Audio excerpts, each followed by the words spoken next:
A quick video here with a simple addition to my custom Zynq board, and that is a real-time clock. And it ends up that this is a pretty straightforward process, but let me show you first of all what I'm going to be working with. It's one of these real-time clocks, and these are a little board. I see a lot of them out there. They're easy to find, kind of designed for the Raspberry Pi. And this plugs into a header on the Raspberry Pi, and I've never worked with the Raspberry Pi, but basically, this is a circuit that on the other side of it has this DS3231 real-time clock chip, along with a couple of passive components like capacitors. And then on this side, it's got a battery. I can assume that's a 3.3 volt type of battery, a tiny little battery, but to retain the clock information when my system is powered off. Now, the reason I want to add this is I'm essentially treating my PetaLinux build on this Zynq-7000 board pretty much as a little mini PC at this point. I'm booting off of the SD card, and if I make any changes while it's running, that's being stored to the SD card. And so the next time I turn it on, it's like I'm booting back up off of basically static storage, whether that's a hard drive or however you want to think of it, but I'm using an SD card for the drive. So it'd be nice if when my system booted up, it had accurate date and time, and as I manipulated files, those date and time stamps really mattered and matched what it is currently versus some date and time that's far off from reality. So I modified my board, and if I pull that picture up, it looks like this. And I have a little header here that has 7 basically IOs coming off of the processing system, and they were ones that I wasn't using, and I just wanted to expose them through a header, and I'm really glad I did, because now I'm basically coming into this and I'm grabbing 2 of the signals for my I2C, and I then have 1, 2, 3, 4, 5 additional signals. Maybe I'll do something else with in the future. I pulled a ground. There's 1 ground pin in this header. And then I needed a 3.3 volt, and interestingly enough, this dip switch block that I have down here for choosing my boot mode has pull-ups to 3.3. So I just simply tapped into one of those pins for my 3.3 volt. So I got my 3.3 volt coming over here, got the ground coming over, and then I have the pair of signals for my I2C. I had pulled off this header obviously on this just so that this lays flat, and I just soldered it in directly, which I thought that's fine.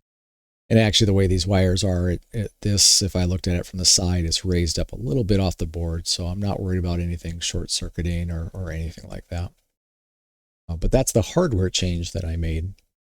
So from there then I needed to get into Vivado, and if I go into Vivado, this is my block design that I've been using. Here is my Zynq processing system, and when I go into it, I can modify the I/O. And if I go to peripheral I/O pins, I was previously already using I2C 0, and that's for my HDMI, but now I added in I2C 1, and I picked these 2 pins here because this would be pin 12. Let's see, pin 12 was my SCL, and pin 13 is my SDA. And those pins 12 and 13 were going to that header, so that all worked out pretty nicely. And if I go to the MIO configuration, IO peripherals, I can go down to this I2C1. I can see that it is in the 3.3 volt, and I have those enabled with pull-ups. Again, back up to my peripheral, I have everything in this bank 0 is 3.3 volts, so that worked out well that is in bank 0. The other pins in that header are over in bank 1, which is a 1.8 volt, so that would not have worked out as well. So that all worked out pretty nicely. From here then, I of course generated my bit stream, I exported that hardware, and then I came over into my PetaLinux, and I basically brought in that hardware. And if I flip up through the commands I ran, this would have been the command that I ran that pulled that hardware then that I had brought over from Vivado in that export. From there then I cleaned out the state of basically the device tree, and I also modified my DTSI file. So let me go take a look at that. So project spec, meta user, then recipes BSP, device tree, files, and here's my DTSI. And I previously had this in there for my I2C for the HDMI, and now I added in I2C1, said status OK, and gave it a label here of DS3231, compatible with the DS3231, and it is using this register identification of hex 68. So I added that in there.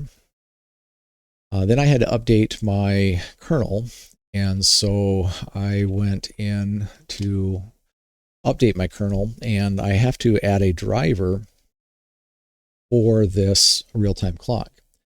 Well, again, the one that I'm using is this here, this DS3231. And if you search, you might not directly just find something that jumps out labeled DS3231. But if you go search for DS1307, you will find that in the list. And so there's going to be a kernel driver around a DS1307 real-time clock. And this article says, well, they're essentially the same thing, but the 3231 is more accurate. Okay, great. So I have the 3231.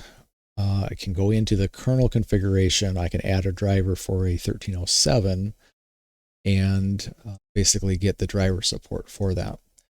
So let me give this just a second to get up my kernel config. Okay, so then I do a search and I say, well, I'm looking for the DS, and it is this 1307. And then this shows me where it's at. So it's under device drivers, real-time clock, and I turned on this entry. It's got a really long name, but I turned that on, and it includes the DS1307, which again is essentially the same thing here. I also turned on this here, which is a century flag bit. And I'm not sure if I need that or not, but I turned it on while I was here. And then, of course, I kicked out of this. I, at that point, then built my PetaLinux, and then I got it, basically got my boot files built and got that copied over to my SD card. So if I boot to my SD card now, and my system is off, but I'm going to open up PuTTY. So I'm going to turn on my system, the Zynq-7000 board, and quickly hit open on my PuTTY so you can see this go through the boot process.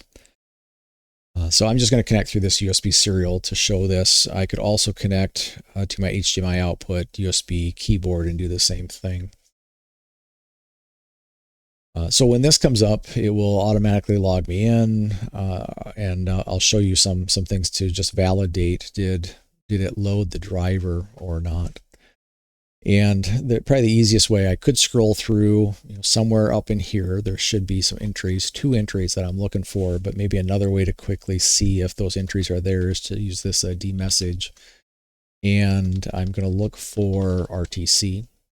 And so it found a couple entries there in the kernel messages. It registered this real-time clock as RTC0. And then it shows that it's setting the PetaLinux, the operating system, block off of that hardware, and it just shows what value it pulled for that.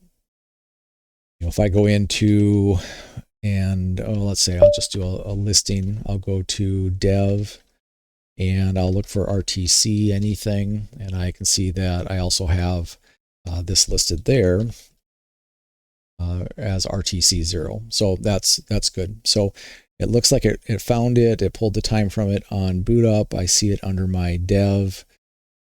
Now it's really, the first time I did this, of course, I've got to set the date and time. I can read the date and time doing HW clock and see what the date and time is.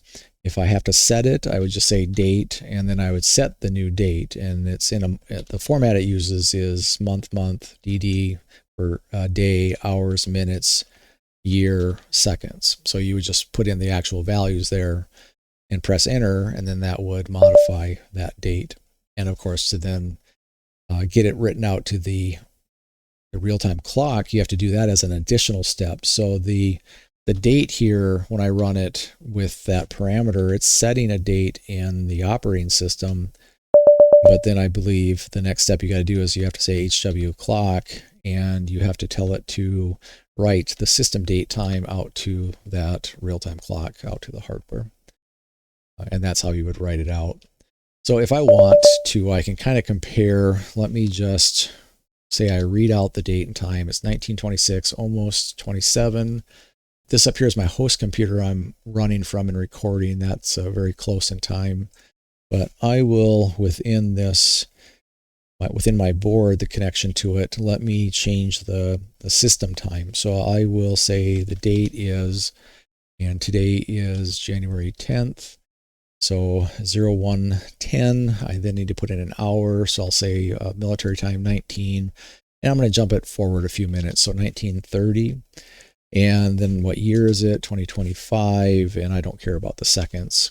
And so that set just the system time. But now I want to write that out to the real-time clock. So I'll do out HW clock, sys2hc, and should be good at that point. If I want to read it back, I can go back to this HW clock -R and just read it back, and I can see it reads back a 30. I'm going to turn off system power. So my system is off, and if I hit a key, PuTTY will close because there is no connection anymore.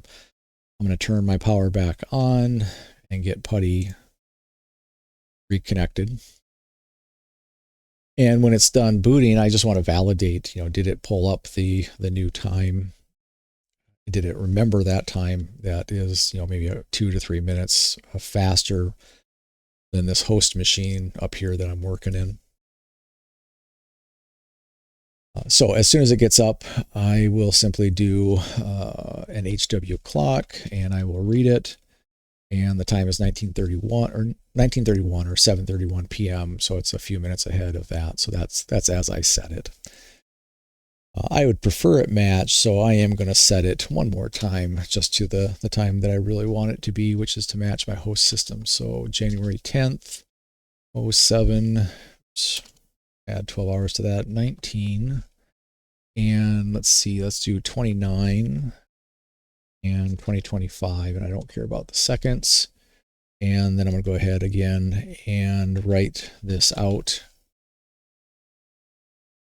to the real-time clock hardware, and I can just read it back one more time just to make sure.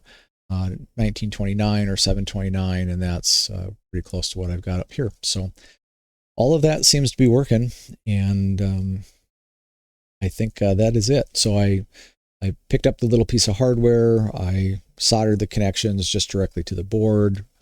Not worried about that. That's fine. Future version, if I make another PCB, of course, this would be built right into the PCB.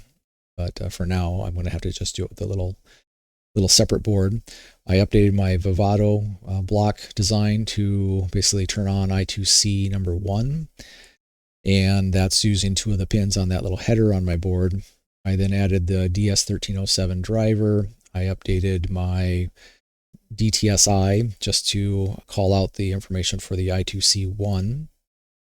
And that was about it. And then got that all built and put onto my SD card, booted to it, and used simple commands like the date command to get the OS set, and then the HW clock to get that written out to the hardware clock. But from now on, if I'm in here in Linux now, and I don't know, let's just say I make a directory test1.